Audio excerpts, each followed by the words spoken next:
Hey, you, quiet warrior. Yes, you the one who smiles in the daylight, but fights unseen battles at night. You've faced inner demons no one else sees. You've been strong for so long that your mind feels like the enemy now. Life hands us two fights, one with the world outside and one within our own soul. The truth is, the battle in your mind is the toughest one. External struggles can hurt, but it's your thoughts that keep the pain alive. You can be in a peaceful room, no threats, no danger, yet feel fear, regret, anger, or shame. Why? Because the real battlefield is inside your head. You've likely had days where everything seems fine on the outside, but your mind won't stop attacking you. A single negative thought spreads like wildfire. I'm not good enough. I always mess up. They don't really care about me. These thoughts start small, but left unchecked, they spiral and start defining who you are. This is where Stoicism becomes your shield. Ancient thinkers like Marcus Aurelius, Epictetus, and Seneca lived through wars, exile, and betrayal. Yet they understood something we often miss.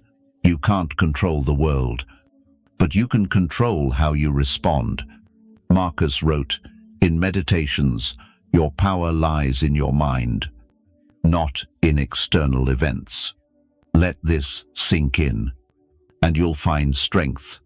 You don't need wealth, perfection, or control over every situation. You just need to learn to respond thoughtfully, not react emotionally. You are not your negative thoughts. You're the one watching them. As the observer, you decide how long they linger. This video isn't for those chasing a quick feel-good moment. It's for warriors ready to break free from the weight of their own minds. For those tired of the inner voice saying, "You're not enough."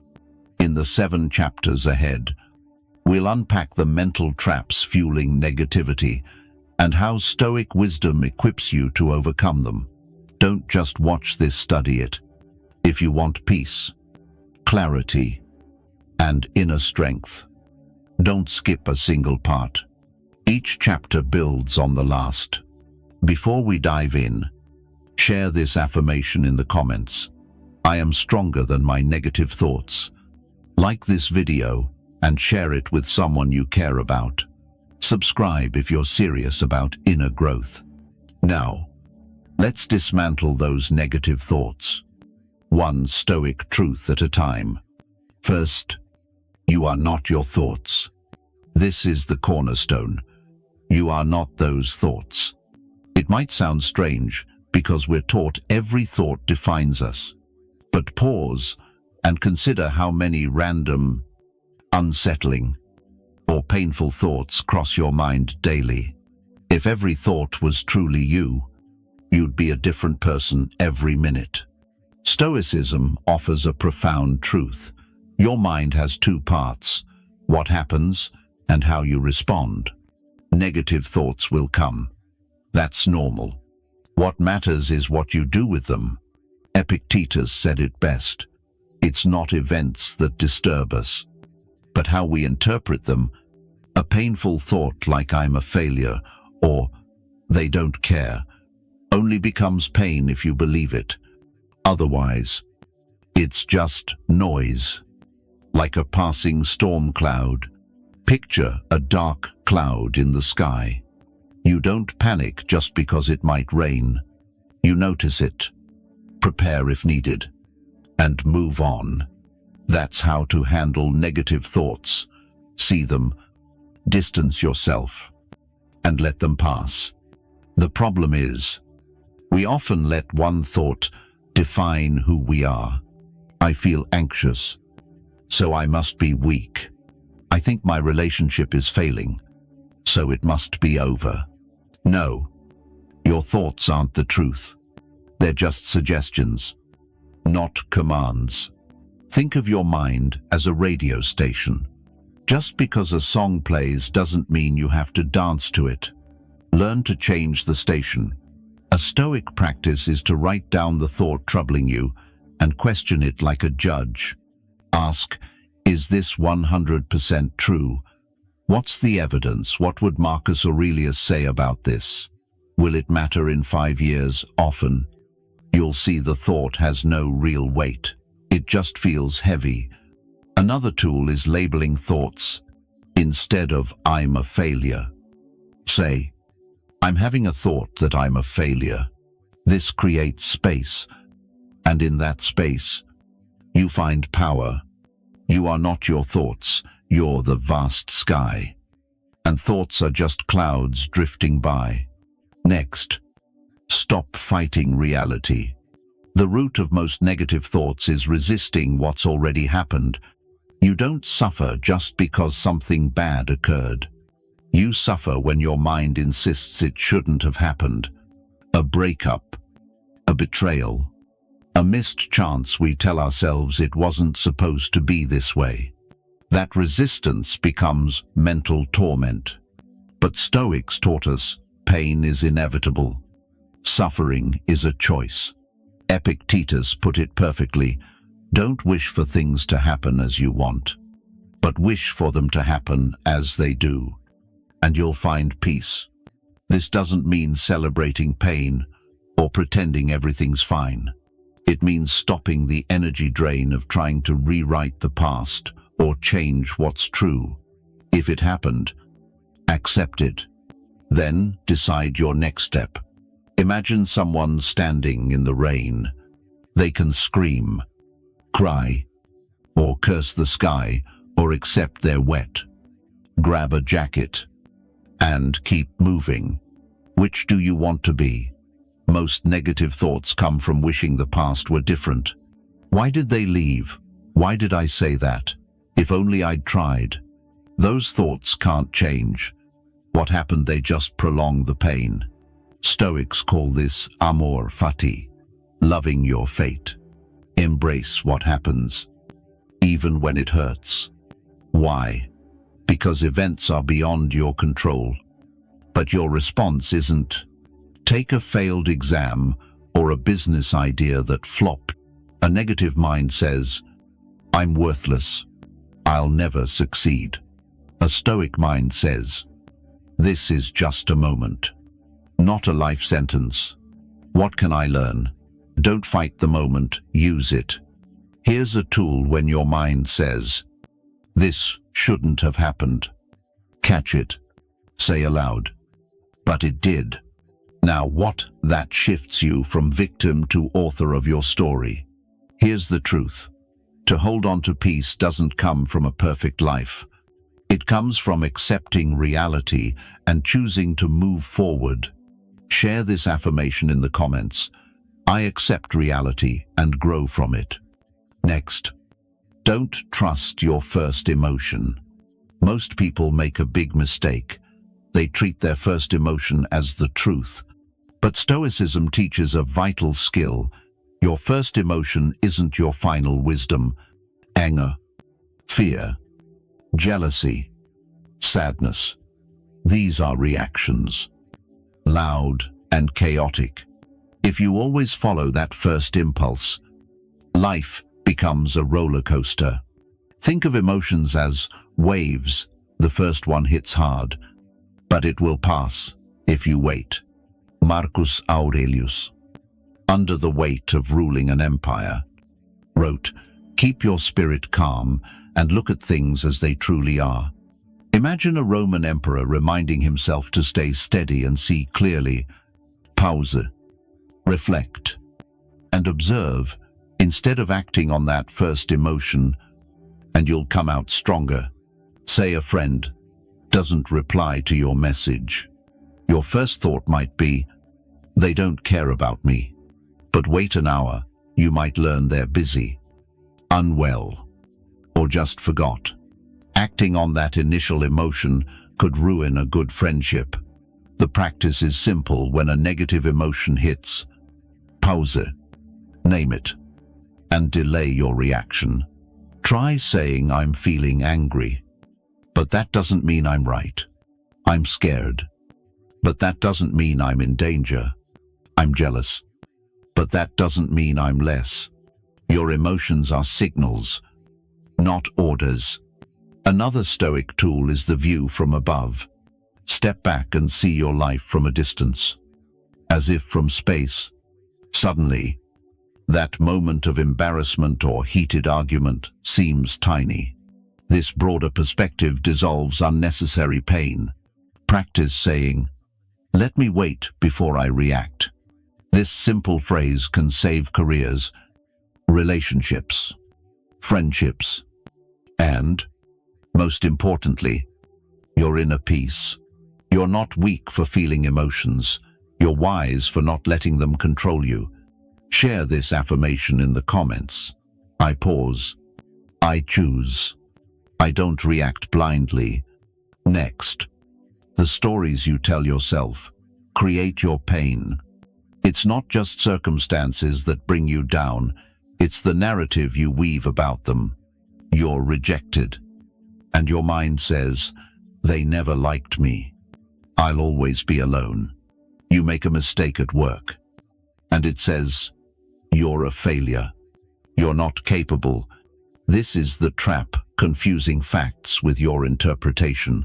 Marcus Aurelius wrote, "The pain isn't from the event, but from how you judge it." You can change that judgment anytime. Think about it. It's not the rejection, silence, failure, or delay that hurts most. It's the meaning you attach to them. Your boss responds curtly, and you think they hate you. Friends don't invite you, and you feel unvalued. You don't get the results you want, and you think you'll never succeed. But what if those stories aren't true? A powerful Stoic tool is to separate the event from the narrative. Here's how. First, write down the plain facts. My message wasn't answered for 2 days. Second, note the story your mind tells. They don't care. They're avoiding me. Third, challenge it. Ask, am I sure this is true? Could there be another reason? Have I ever delayed replying for reasons unrelated to the person? This simple exercise shows that thoughts aren't always reality.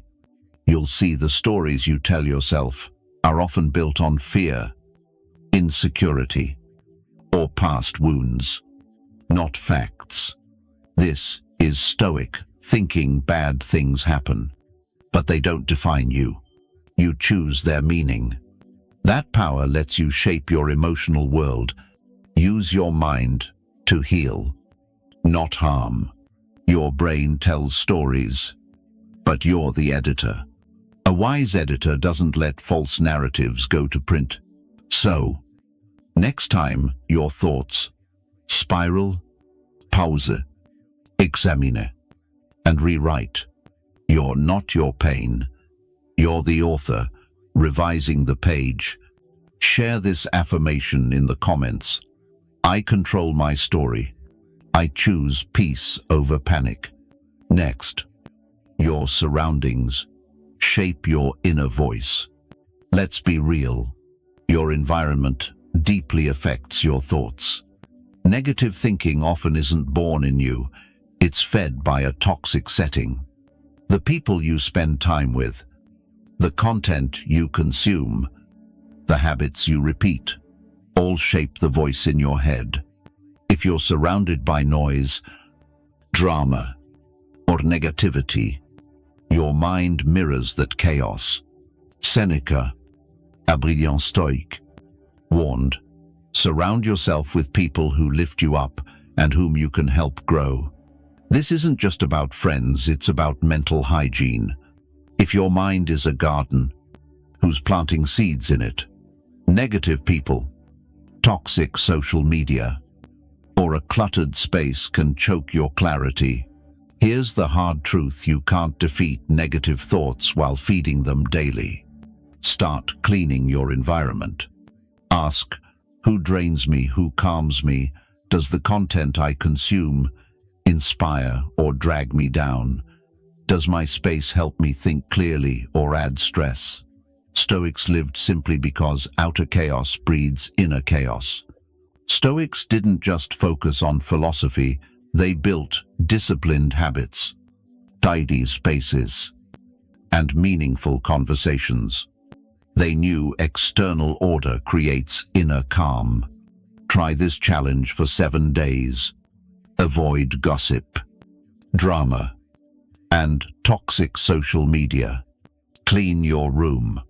Unfollow accounts that make you feel less. Connect with people who want to grow. You'll be amazed at how much quieter your mind becomes, not because thoughts vanish, but because you've stopped fueling the storm.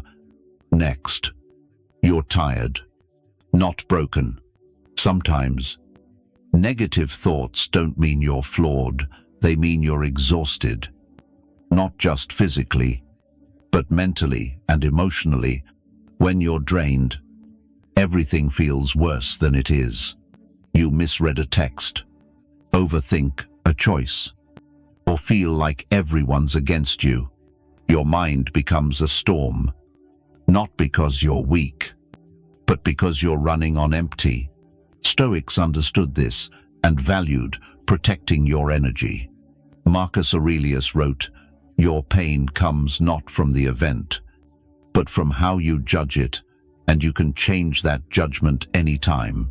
But how can you shift your perspective when you're sleep-deprived, unrested, or overwhelmed? Negative thoughts grow louder when you're low on sleep, nutrition, or exercise, too much noise, social media, or pressure drowns out clarity. You haven't taken time for yourself. You don't always need to fix your mind sometimes. Your nervous system just needs a break. Stoicism isn't about becoming a robot.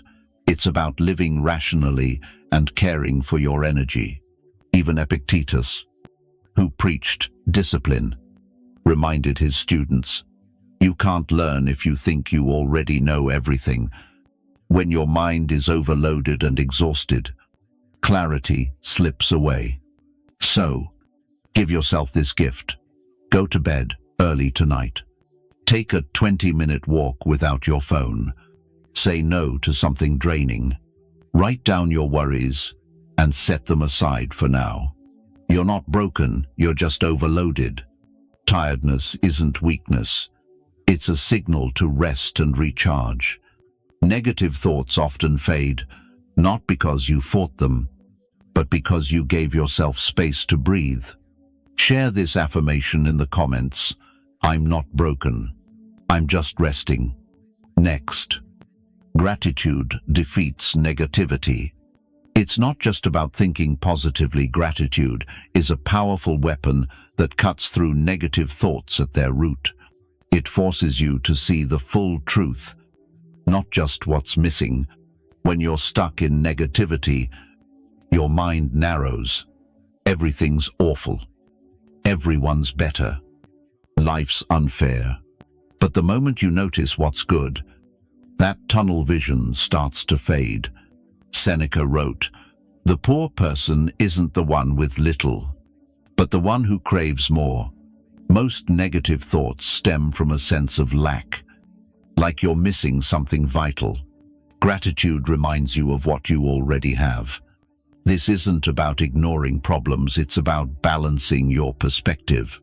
In your darkest moments, ask, what am I taking for granted right now?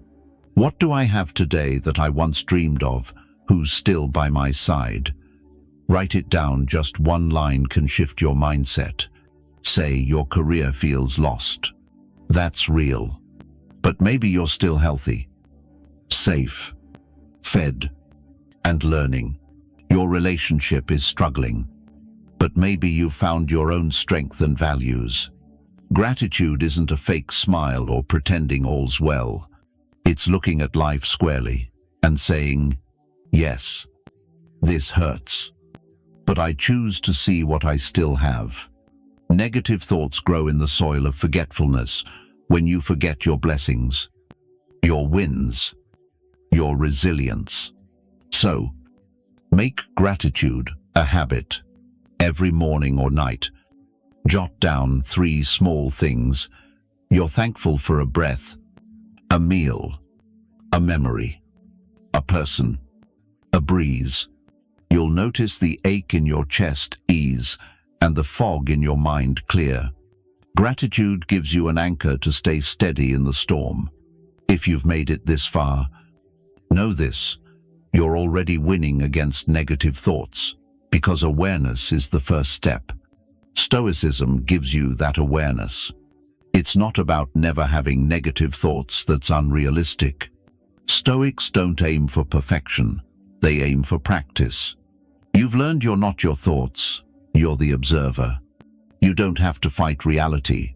You can accept it and grow. Your first emotion isn't always true. Pause. Reflect. Choose. The stories in your head are just stories. Rewrite them. Your environment shapes you. Clean it up for clarity. Tiredness isn't failure. It's a call to rest. Gratitude is your shield against darkness. Marcus Aurelius faced loss, betrayal, and pressure most of us can't imagine, yet he wrote daily to train his mind for peace. So, train your mind quietly, steadily, every day. You don't need to be loud or have everyone understand you. Just keep showing up for yourself, and your mind and life will shift. If no one's told you today, you're doing better than you think, not because life's perfect, but because you're becoming aware. That awareness is where change begins.